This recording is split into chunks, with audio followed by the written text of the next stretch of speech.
We start tonight with a live look at the White House, where the Trump administration says it is halting all asylum decisions following the shooting of 2 National Guard members.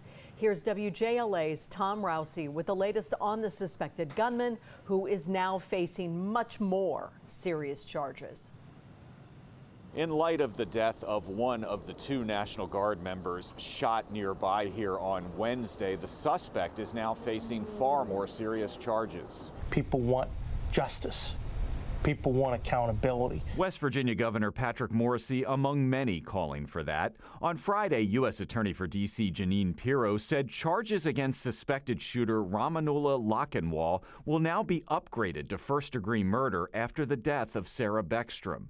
Pirro indicated prosecutors would seek the death penalty. And the individual who did this will pay the ultimate price, according to the Attorney General Pam Bondi. As well, he should once and if a jury returns a verdict. Authorities say the suspect drove to Washington, D.C. from Washington State, where in Bellingham he lived with his wife and 5 kids at these apartments. Never really talked to any of them except the kids, telling the kids to quit running through the hallways and quit breaking stuff. Father had a very mean look, like people were like beneath him, you know, like, don't look at me, don't talk to me. Lockenwall came to the U.S. from Afghanistan 4 years ago after working with the U.S. war effort, including with the CIA. Meanwhile, from the spot in Washington, D.C., where the attack happened,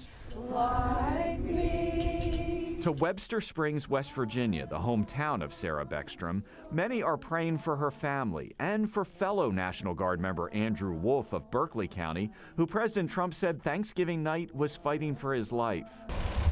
First responders lined the streets outside Washington Hospital Center late Thursday as Beckstrom's remains were transferred. She died a little over 24 hours after the shooting. Her former boyfriend says she was reluctant to go to D.C. at first. She didn't want to be there. And then once she was there, she kind of realized it wasn't too bad, and she was having fun. In light of the shooting here, the president writing on Truth Social, he will permanently pause migration from third world countries. There aren't many details yet on exactly how that would work. Reporting in Washington, D.C., I'm Tom Rousey. Now, West Virginia Governor Patrick Morrisey says that he supports the Trump administration's migration crackdown in light of 2 of his state's National Guard members getting shot. It makes sense to do the review. I'm not here to point fingers. I'm here right now to say, let's do the comprehensive review and get it right, because we cannot afford to have any more of our service members be subject to this kind of heinous act. Now, a little bit more info on the suspected shooter who reportedly came to the U.S. in 2021 through Operation Allies Welcome, a Biden administration effort that resettled tens of thousands of Afghans after the U.S. military withdrew from that country. Yet immigration groups say his asylum was approved under the Trump administration. President Trump is now criticizing former President Biden's resettlement program and wants to investigate all of the Afghans who came to the U.S. And as you heard, he's also pausing migration from third world countries to review the vetting process.